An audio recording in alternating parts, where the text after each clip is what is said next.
Bien, mesdames et messieurs, bonjour. Je ne me présente pas, puisque je suis désormais imprésentable.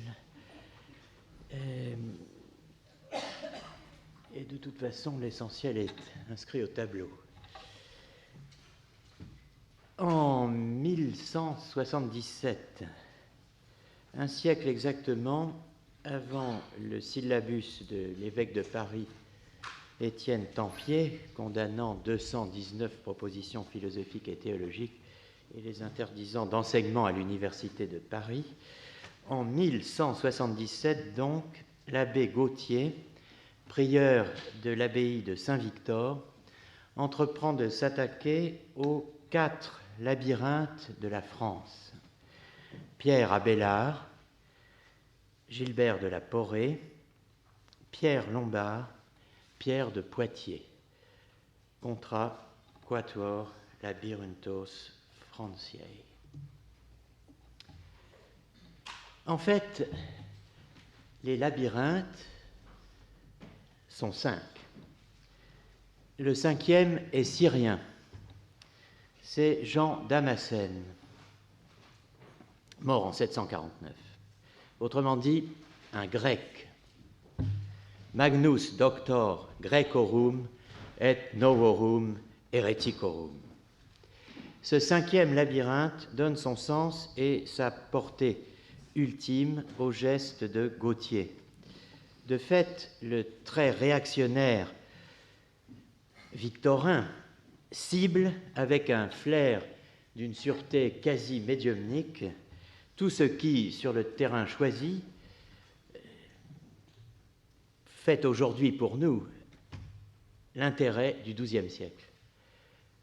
L'entrée, la seconde entrée, disons, de la théologie grecque en Occident, l'envol du genre sentenciaire, l'essor de la théologie dialectique et, structurant le tout, le conflit, la confrontation du cloître et de l'école.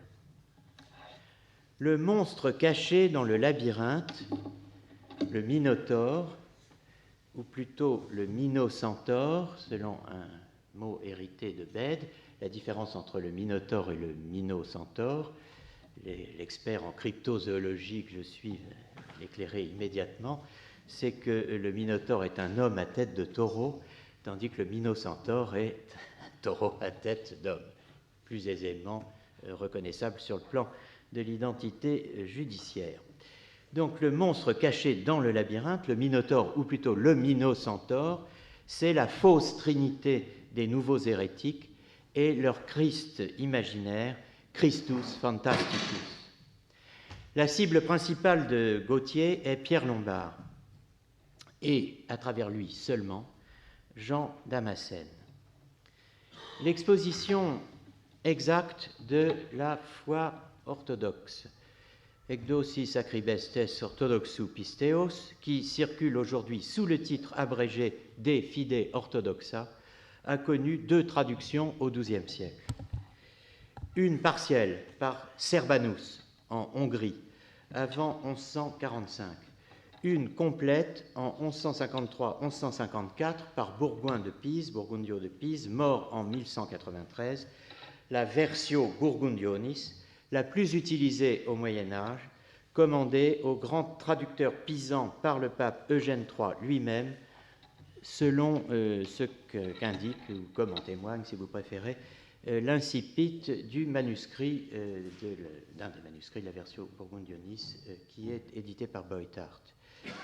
De Jean, prêtre de Damas, commence le livre appelé Mansour, qui, la traduction étant discutable, qui donne la tradition établie de la foi orthodoxe, divisée en 100 chapitres, qui a été traduit du grec au latin par Burgundio, juge de la cité de Pise, à la demande du seigneur Eugène III, pape de bienheureuse mémoire. La version originale de l'Ekdosis, donc, est divisée en 100 chapitres. La division en 4 livres de l'édition reproduite dans le tome 14 de la patrologie grecque ne figure pas dans la traduction de Burgundio, pas plus que dans l'original. Elle a été introduite en 1712 par Michel Léquien.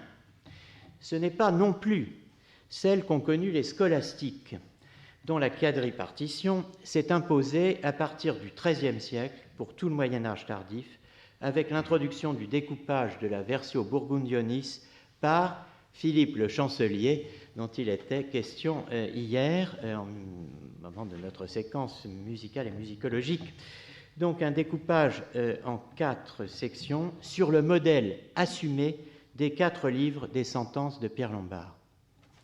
La chose vaut d'être notée, l'ordre latin des sentences est venu structurer après coup l'original grec.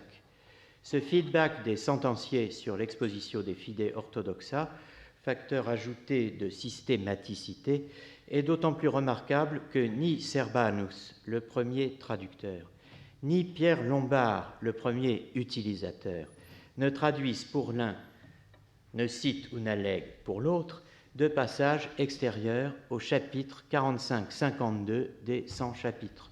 Autrement dit, les chapitres 1 à 8 du 3e livre dans la division quadripartite de Philippe le Chancelier. C'est dans ces 8 chapitres qu'est tapi le Minotaure syrien. Ce sont eux exclusivement qui constituent le 5e labyrinthe de Gauthier de Saint-Victor. Pierre Lombard a commencé sa lecture de Jean de Damas en utilisant la traduction de Serbanus, qu'il a corrigée ou remplacée lors d'un voyage à Rome par celle de Burgundio. Sur le temps long, la traduction de Burgundio, complétée au XIIIe siècle par celle de la Dialectica due à Robert de Lincoln, lui-même auteur d'une révision de la Versio Burgundionis, a, j'y faisais brièvement allusion hier, enclenché un processus dont l'un des effets majeurs a été l'achèvement du tournant christologique de l'anthropologie entamé par les pères grecs. Je n'y reviens pas. Ce qui nous intéresse ce matin n'est pas la fortune de Jean de Damas sur le long terme, mais d'une part la résistance qu'il rencontre à la fin des années 1170, en l'occurrence le traitement que lui réserve Gauthier de Saint-Victor, et d'autre part ce que ses premiers lecteurs bienveillants, au premier rang desquels Pierre Lombard, ont quelques années plus tôt tiré de lui dans le domaine de la christologie. Pierre Lombard distingue 3 théories, opinions ou sentences sur l'incarnation, c'est-à-dire ce que nous appellerions la théologie de l'union hypostatique. La première théorie T1, ça sera la seule nuance de modernité de mon propos. T1, donc, la théorie dite de l'homme assumé. C'est politiquement correct, ne vous inquiétez pas, l'homme assumé, c'est homo assumptus. Cela veut dire simplement que un homme que je pourrais montrer du doigt, qu'on pouvait montrer du doigt à l'époque, est devenu Dieu, ou que Dieu est devenu cet homme. Non par nature, mais par grâce. T2, la théorie de la personne ou subsistance ou hypostase composée, selon laquelle le Christ fait homme est composé de 2 natures, humaine et divine, et de 3 substances, divinité, corps et âme, la personne du Verbe étant simple avant l'incarnation et composée après. T3, la théorie dite de l'habitus, ou du vêtement, selon laquelle l'union de l'âme rationnelle et de la chair humaine au Verbe en sa nature ou en sa personne est extrinsèque ou accidentelle. Les 2, chair et âme, n'étant que le vêtement, l'indumentum, utilisé par le Verbe pour apparaître à la vue, se rendre visible aux yeux des mortels, et sic illa duo scilicet animam et carnem, verbo unita dicunt, ut non ex illis aliqua substantia vel persona componeretur, sed illis duobus velut indumento Deus vestitur, ut mortalibus oculis appareret, qui rationem incarnationis secundum habitum accipiunt. T3 est la théorie que dans son plaidoyer, Eulogium, adressé au pape Alexandre III, Jean de Cornouailles, une des grandes sources de Gautier de Saint-Victor, attribue à Pierre Lombard lui-même, qu'il aurait emprunté à ou hérité de Pierre Abélard, deux de nos labyrinthes. La deuxième théorie, deux natures, trois substances, étant attribuée par le même Jean de Cornouailles à Gilbert de la Porrée, le troisième labyrinthe. Gautier a ses dossiers sur sa table de travail. Son but est clair, faire condamner par le pape les 4 labyrinthes, spécialement Pierre Lombard, auquel il s'attaque dans le livre premier, en reprenant largement un texte anonyme, l'Apologia de Verbo Incarnato. Le reproche est quasiment ad hominem. Lombard entraîne avec lui les saints pères dans des hérésies manifestes. Il mêle tout, il embrouille tout, il juxtapose tout pour que l'on ne puisse plus distinguer ce qui est catholique de ce qui ne l'est pas. D'où la méthode choisie par Gautier, dont le principe est énoncé au début du livre 2, pour contrer un ouvrage, les Sententiae Divinitatis, la cible du livre 2, des 4 labyrinthes, qu'il attribue à tort à Abélard, et qui est en fait un texte de l'école porrétaine. Donc, cette méthode, c'est confronter les textes en donnant sous le vocable aéresis l'énoncé des thèses incriminées, puis sous le terme catholica la réponse de l'orthodoxie. Séparer le bon grain de l'ivraie, tel est l'objectif poursuivi dans tout l'ouvrage, y compris les nombreux additamenta. Le titre vient de l'éditeur moderne contemporain, Palémon Glorieux, insérés au fil du temps par l'auteur au beau milieu des manuscrits partiellement autographes de l'Arsenal numéro 379. C'est-à-dire qu'il faut que vous représentiez que l'édition imprimée aujourd'hui comporte à la fin des additamenta priora et posteriora qui en fait étaient composés dans le manuscrit original de feuilles qu'ajoutait au fur et à mesure de la rédaction et de ses lectures Gautier au beau milieu de ce qui est le livre 2. Donc c'est un désordre qui réellement n'est pas un effet de l'art. Pierre Lombard présente à parité T1, T2, T3. Autrement dit, les 3 doctrines de l'incarnation. C'est le grand reproche, de toute façon, que Gautier va faire à Pierre Lombard. Elles n'ont cependant pas le même coefficient d'orthodoxie, ces 3 doctrines. Selon Gautier, les tenants de T1 ne peuvent être dits ni hérétiques ni catholiques. Ceux de T2 sont manifestement catholiques et ceux de T3 sont sans doute possibles hérétiques et blasphémateurs. Les reproches formulés par Gautier montrent à quel point l'esprit de la littérature sentenciaire lui est étranger. Alors que la différence entre ces doctrines saute aux yeux, dit-il, Pierre Lombard mobilise à égalité pour chacune d'elles les autorités des pères. Et il affecte de ne pas savoir lui-même quelle est la plus catholique. Sa méthode, pourrait-on dire, est celle de Ponce Pilate. Il prétend n'affirmer rien lui-même et laisse aux autres le soin d'aller plus au large et plus au fond pour trancher s'ils le peuvent.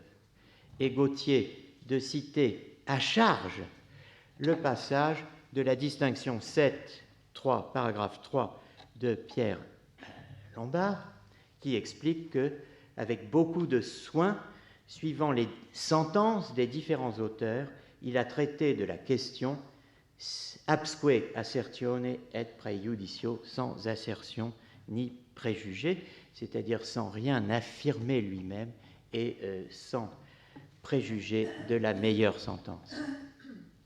Littérairement, le projet de Gautier est clair, s'opposer au genre sentenciaire, qui permet, disputationis gratia, d'enrôler les pères sous des bannières hérétiques. Il s'agit de mettre les choses au point, de rétablir la vérité, de replacer chacun dans son camp véritable, rattacher les nouveaux hérétiques aux anciens, leur opposer la thèse catholique véritable, appuyée sur des sources catholiques éprouvées. Pierre Lombard soutient que, dans l'exposition de la difficile et profonde question posée au début de la distinction 6 du livre 3 et sa résolution, donc la question de l'incarnation, les sages se sont trouvés différés de beaucoup. C'est faux, répond Gautier. Ce ne sont pas les sages de Dieu qui diffèrent, mais ceux de ce monde. Autrement dit, les hérétiques et les grammairiens qui procèdent de manière puérile. Ce sont eux qui créent les problèmes. Gautier fait le tri en reprenant sa grille de lecture, donc ni catholique ni hérétique, manifestement catholique et sans aucun doute hérétique et blasphémateur. Il fait le tri en prenant sa grille de lecture et fixe la mire sur la troisième doctrine, qui est tout entière celle d'hérétiques condamnés, rappelle-t-il, dans les conciles. Tertia sententia tota hereticorum est, essiam in concilis damnatorum. Il y revient dans les Additamenta Priora en l'attribuant clairement à Pierre Lombard.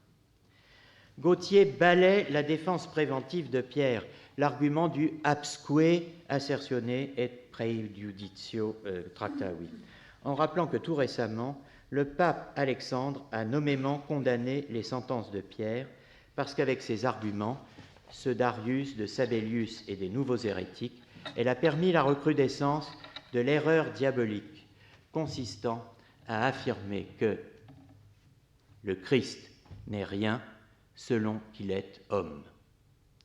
Error diabolicus. Ernest Renan a qualifié le blasphème des trois imposteurs de, je cite, « Satan caché au cœur du XIIIe siècle ». On pourrait dire que ce que les historiens appellent le nihilisme christologique est le Satan caché au cœur du XIIe siècle. Gautier le dit à sa manière, qui fait de la proposition Christus secundum quod est homo non est aliquid le minotaure tapi dans le labyrinthe. L'acharnement de Gautier permet de mettre au jour un véritable réseau, un complexe de questions et de réponses qui donne une empreinte philosophique singulière à la christologie du XIIe siècle. Le point de départ est simple. Pour échapper au nestorianisme, certains nient que le Christ en tant qu'homme soit quelque chose. Gautier, qui crée apparemment le mot, les appelle nihilianistes, appellation dont l'historiographie moderne a tiré l'expression nihilisme christologique. Les nouveaux hérétiques sont tous nihilianistes. En disant cela, Gautier entend qu'ils nient la réalité de l'incarnation, qu'ils soutiennent la théorie du vêtement ou de l'habitus, T3, la troisième théorie exposée dans les sentences de Pierre Lombard, poussée à sa dernière extrémité. Face à cette affirmation, le premier travail de l'historien de la philosophie et de la théologie est d'identifier et de distinguer les complexes questions-réponses, de repérer et de regrouper les propositions litigieuses, les doctrines ou positions, et d'articuler le tout en autant de dispositifs que nécessaire. Un premier balayage devrait au minimum intégrer trois propositions. Christus secundum quod homo non est persona nec aliquid. Deuxième proposition. Eo quod Christus homo est non aliquid, sed potius aliquius modi dici potest. Troisième proposition. Neque Deus et homo, neque homo persona, que Christus est tertia persona in trinitate. Le Christ, selon qu'il est homme, n'est ni une personne, ni quelque chose. De cela que Christ est homme, on ne peut pas dire qu'il soit quelque chose, mais bien plutôt qu'il est d'une certaine façon, ou qu'il a une certaine manière d'être. Ni Dieu et l'homme, ni l'homme, personne, qui est le Christ, n'est la troisième personne dans la Trinité. J'ai bu dans ma vie, certes, mais j'ai pu identifier une et toute honte bue, j'ai pu identifier une bonne vingtaine de protagonistes, les lapsus, une bonne vingtaine de protagonistes avançant, discutant ou condamnant P1, P2 ou P3. Certains, comme Roland de Bologne, élève d'Abélard, longtemps confondu avec Roland Bandinelli, autrement dit le futur pape Alexandre III, certains cumulant les hérésies, articulent même P2 et P3, c'est-à-dire que Roland de Bologne soutient les deux propositions, P2, P3. On ne trouve rien de tel chez Jean de Damas.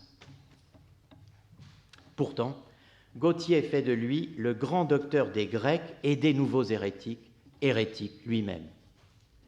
L'hérésie de Jean Damascène est annoncée dans la table des matières du livre 4 contre les 4 labyrinthes de France, dans un enchaînement qui le rapproche d'Aristote, des dialecticiens et des philosophes. Le pauvre Gautier est effondré devant la nouvelle manière de théologiser, de faire de la théologie, qui, à force de dialectique, renvoie dos à dos catholiques et hérétiques. Combien d'arguments, s'écrie-t-il, Pierre de Poitiers, qui est peut-être le pire de tous, a-t-il emporté avec lui dans son labyrinthe? Combien de milliers? La conversion des propositions, comme celle des choses, est infinie. Une fois qu'il les a couvertes en l'occurrence, de 1000 différences, ces propositions, le dialecticien peut très facilement prouver ou nier le même, le vrai, le faux, le neutre. Les dialecticiens ont leurs règles. Si tu y crois, tu ne sauras plus rien. Si eis credis, tu ne sauras plus rien. Nescis, tu ne sais plus rien. Que le Christ est non homo, non homme, dans la mesure où il est seulement l'essence divine. Ou bien encore qu'il ne peut être aliquid quod non est pater, quelque chose que n'est pas le Père. Voilà le genre de formulation qui est soutenu dans l'école de Pierre Lombard. C'est cela que Gautier trouve monstrueux, et c'est sur ce terrain qu'il essaie d'attirer Damascène. Je me contenterai d'un exemple, un passage du De Fide Orthodoxa, livre 3, chapitre 3, paragraphe 6, que je vous donne dans les deux traductions du XIIe siècle, donc celle de Serbanus et celle de Burgundio. Sed in Domino nostro Iesu Christo non est communem speciem accipere. Neque enim fuit, neque est, neque aliquando erit alius Christus, ex deitate et humanitate, et in deitate et humanitate, Deus perfectus, idem et homo perfectus. Dans notre Seigneur Christ Jésus, il n'y a pas, on ne peut pas, on ne doit pas, il ne faut pas accipere communem speciem, accepter, recevoir une forme commune. Ce passage que Gautier évoque à 4 reprises est cité notamment dans le paragraphe 3 des sentences 3, chapitre 1, visé déjà dans l'Eulogium de Jean de Cornouailles, où pour montrer que l'on n'entend pas la nature humaine dans le Christ, de la même façon qu'on dit que la nature de tous les hommes est une, Pierre Lombard cite la phrase de Jean de Damas, « Il n'y a pas lieu de recevoir une forme ou espèce commune dans le Seigneur Jésus-Christ, in Domino nostro Iesu Christo non est communem speciem accipere ».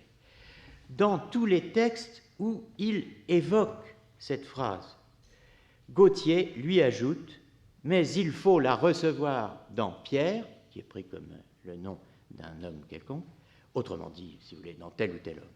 C'est une première manipulation du texte, qui certes ne fait qu'expliciter la thèse dialectique sous-entendue, l'homonymie du terme homme appliqué à l'homme créé et au Christ, ce qui est peut-être un premier pas vers l'hérésie. Mais Gautier ajoute le second pas en précisant dans une de ses 4 références à Jean, « Parole du Damascène, il ne faut pas admettre une forme commune, à savoir l'homme, dans le Christ. Mais il faut l'admettre dans Pierre, car en Pierre, elle signifie la substance, dans le Christ, un habitus. » Ce passage annoncé comme verba Damasceni, parole du Damascène, ne contient d'authentique que la phrase sur la forme ou espèce commune. Le reste de la citation, sedes eam acquipere de Petro, n'est pas de Jean Damascène, et encore moins la partie de la phrase selon laquelle la forme d'homme ne serait qu'un habitus, un habit pour le Christ. Ce second ajout est caractéristique de l'école de Pierre Lombard. Gautier met donc le doigt sur une difficulté, ou pourquoi pas une hérésie, mais sa manière de travailler ajoute à la confusion générale. L'association du Damascène à la théorie de l'habitus est attestée en dehors du contrat Quatuor Labyrinthos Franciae, mais cela ne prouve pas qu'elle soit légitime. Je la repère toujours dans le cadre d'une argumentation. La Summa breves dies hominis, anonyme, cite l'autorité de Damascène dans la version de Servanus et en tire la théorie de l'habitus. Mais, alors c'est la première citation, Damascène dit il ne faut pas accepter de forme commune du Christ, etc. Donc on arrive à ergo habitum. Mais retirées de leur contexte, ces 3 lignes peuvent valoir indifféremment pour une démonstration ou pour une réfutation par l'absurde. Il en va de même de celle-ci, la deuxième citation, extraite d'une glose marginale aux gloses sur les sentences du pseudo-Pierre de Poitiers. Alio modo dicitur homo de Christo et alio modo de Petro, quia Christus secundum quod homo non est aliquid. Petrus secundum quod homo est aliquid, ergo non est concedendum quod Christus et Petrus sint homines. Ce que l'on ne doit pas concéder, c'est donc que Christ et Pierre soient des hommes. Donc que A et B soient 2 hommes. Seulement B le serait, Pierre. L'accumulation de citations hors contexte fait du contrat Quatuor Labyrinthos Franciae une machine à décerveler. La théorie de l'habitus a fait l'objet de nombreuses critiques. Certaines, comme l'Apologia ou l'Eulogium, constituent le sous-texte de Gautier. Mais Gautier ne les discute pas, ces théories. Il juxtapose, il accumule, il entasse. On serait tenté de dire façon puzzle. Mais le mot labyrinthe suffit. Le contrat Quatuor Labyrinthos Franciae est le seul vrai labyrinthe du XIIe siècle. Gautier ne donne aucun avis conceptuel sur les débats de son temps. Ses prises de position dans les notes autographes ne sont que des gloses dépréciatives, des exclamations, des injures. Mais, à sa manière, il a du flair. L'hérésie n'est pas dans le texte de Jean Damascène, elle est dans le regard que Gautier pose sur l'usage qu'en font à ses yeux les 2 Pierre, Pierre Lombard et Pierre de Poitiers. T3 est, on le sait, la thèse fondamentale de l'école de Pierre Lombard. L'autorité de Damascène et sa justification alléguée. Le dossier de Gautier annonce ce que l'on peut tirer aujourd'hui sur des bases scientifiques des travaux de Nikolaus Hering et de la magistrale synthèse de Lauge Nielsen, Theology and Philosophy in the 12th Century.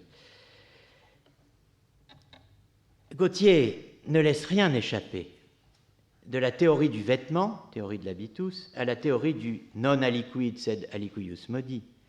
Au chapitre 11 du livre 4 de son contrat Quatuor Labyrinthos Franciae, il épingle la question posée par Pierre de Poitiers, parce qu'elle se développe à ses yeux de manière toxique. Que prédique le mot homme dans Dieu s'est fait homme ou Dieu est homme? Une personne ou un accident? À peu de choses près, c'est choisir entre la peste et le choléra, n'est-ce pas, ou Charybde et Scylla.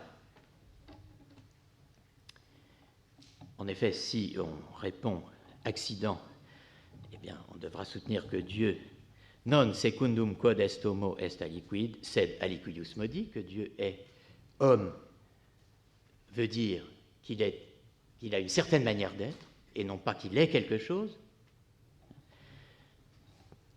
Si on dit que homme désigne une personne, alors il est vrai que Dieu, selon qu'il est homme, est personne, c'est-à-dire substance, c'est-à-dire quelque chose, donc troisième personne de la Trinité.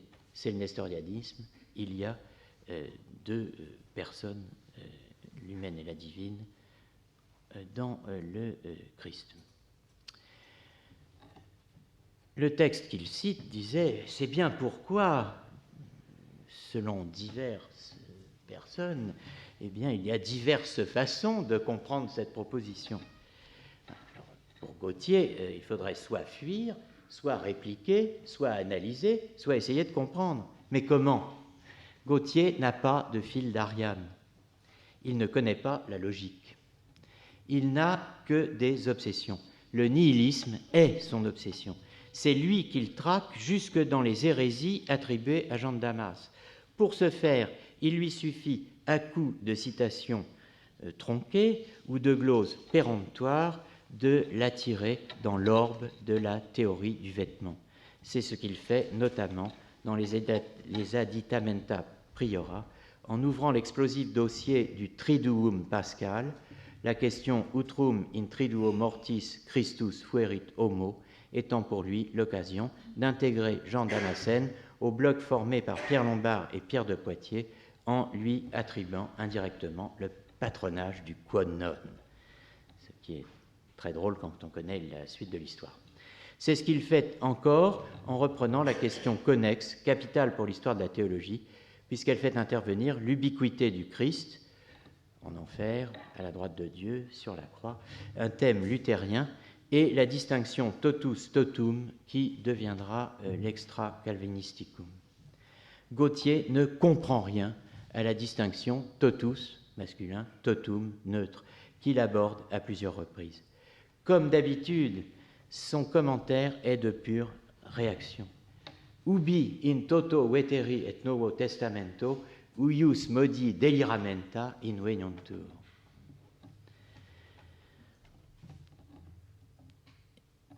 Il ne comprend pas davantage la distinction christologique entre le masculin, représentatif de l'hypostase, et le neutre, représentatif de la nature, entre alius et aliud, entre quis et quid, dont Thomas d'Aquin rouvrira des décennies plus tard le dossier théorique en discutant la notion de Christ neutre.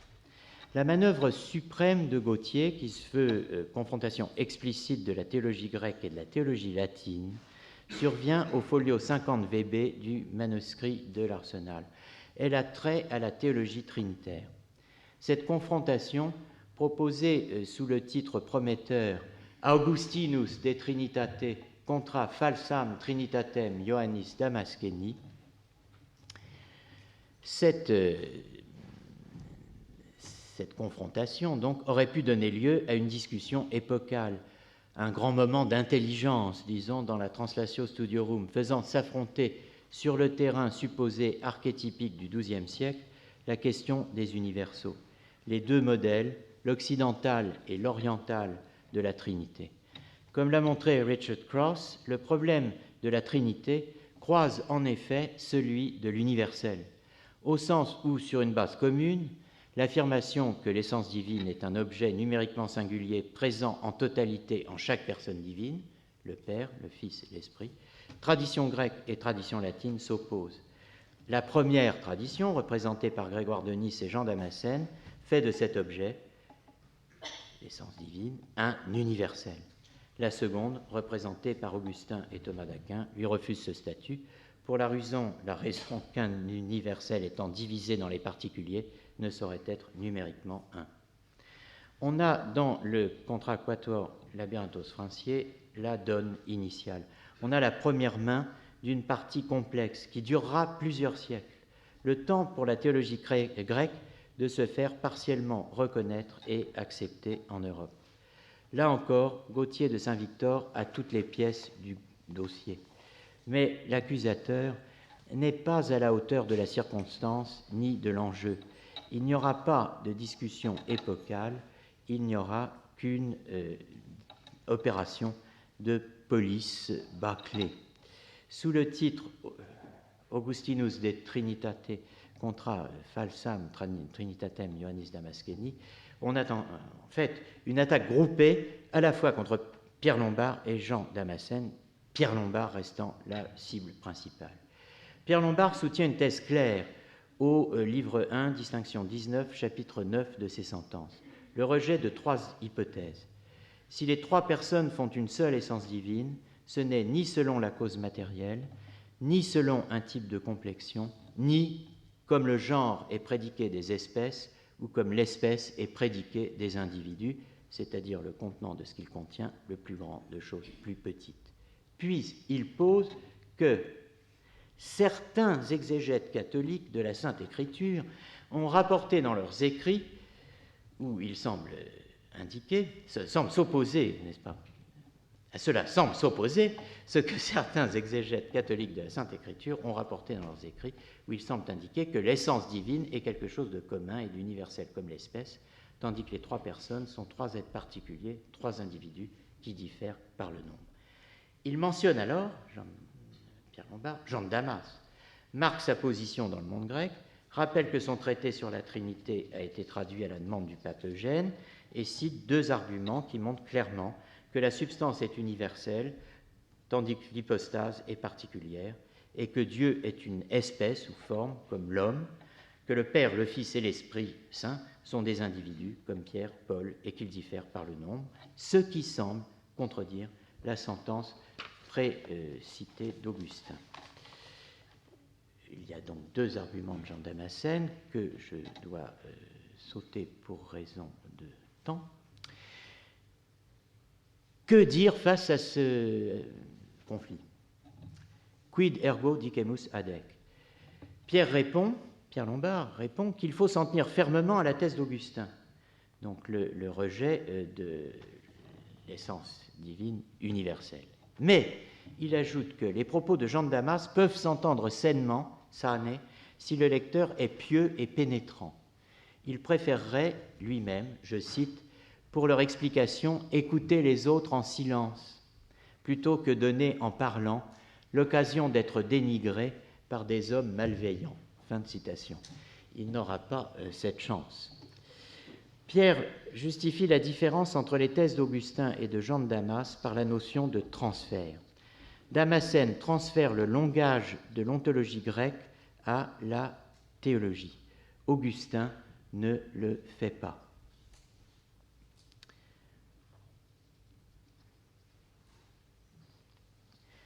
La notion de translatio, de déplacement ad theologica,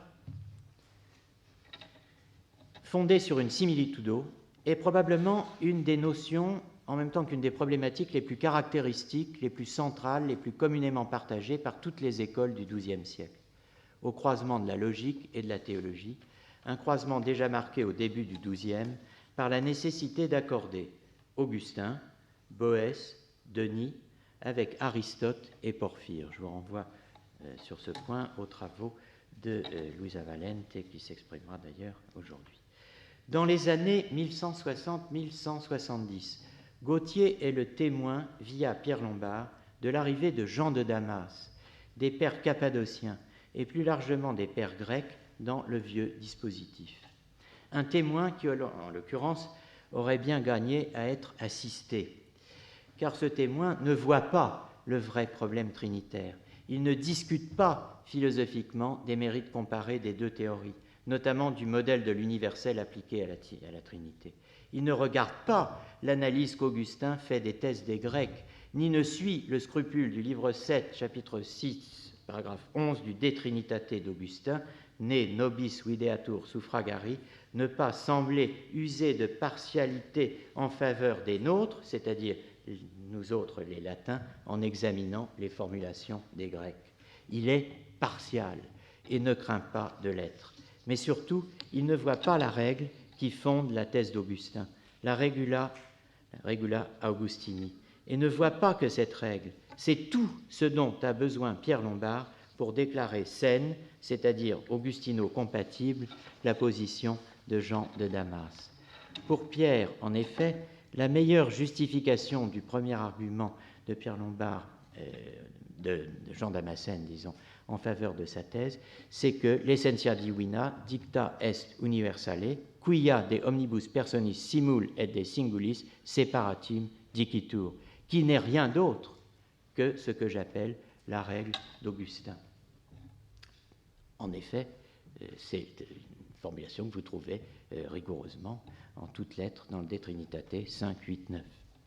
Je parle sciemment de règles, car c'est bien ainsi que la présente Pierre de Poitiers en préface, pour ainsi dire, dès le chapitre 3, au premier des 5 livres de ses propres sentences, pour expliquer le statut spécial de persona.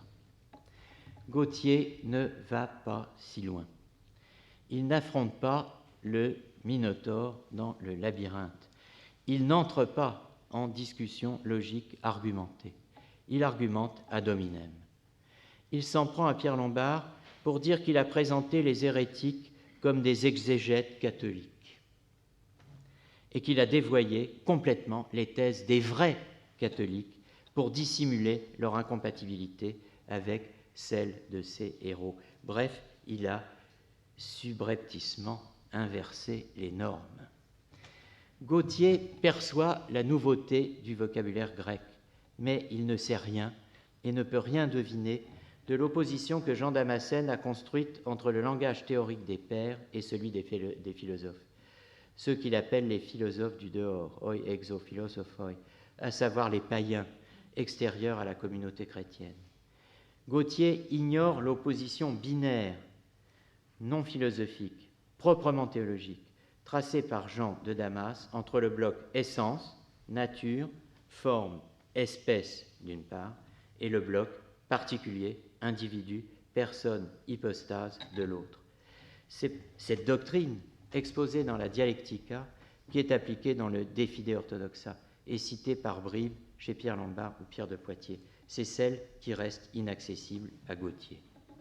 Il suffit de faire la liste de ce qu'il rejette pour comprendre ce que l'arrivée des Grecs via Jean de Damas va changer dans la manière de penser, philosophiquement dans la théologie, à partir du XIIe siècle. Gautier est le témoin de la violence de l'acculturation que subit une partie du monde latin avec la seconde entrée de la théologie grecque. Je dis une partie, car précisément il y a les fameux labyrinthes. Chose paradoxale, Gautier se concentre sur Pierre Lombard et ne cible pas vraiment Gilbert de la Porrée. En fait, il n'est pas dans ses radars, comme on dit aujourd'hui, non plus que l'école porétaine, Hugues de Honau et les autres qui vont chercher à Byzance de quoi argumenter les thèses de Gilbert de Poitiers attaquées par Bernard de Clairvaux. Gautier ne comprend pas les Grecs. Il déteste la théologie nouvelle, celle des dialecticiens, qui est en réalité l'accomplissement de la théologique gréco-latine, le couronnement de l'Aetas Boétiana, cher au père Chenu, l'acmé de ce que Sten Ebbesen a appelé la tradition logique européenne originaire. Par sa contribution théorique, Gautier ne méritait d'exercer aucune influence sur son temps. Il n'en a eu aucune. Mais il a inventé un mot, nihilisme, qui a fait sa gloire et imposé durablement son erreur de diagnostic. Ce temps a passé. Grâce aux travaux d'éminents éditeurs, historiens, philosophes, nos générations auront eu la chance de voir ces victimes sortir du labyrinthe. Il ne reste plus qu'à réintégrer les pères grecs à l'Europe, à laisser enfin Damascène s'installer à Paris. C'est fini.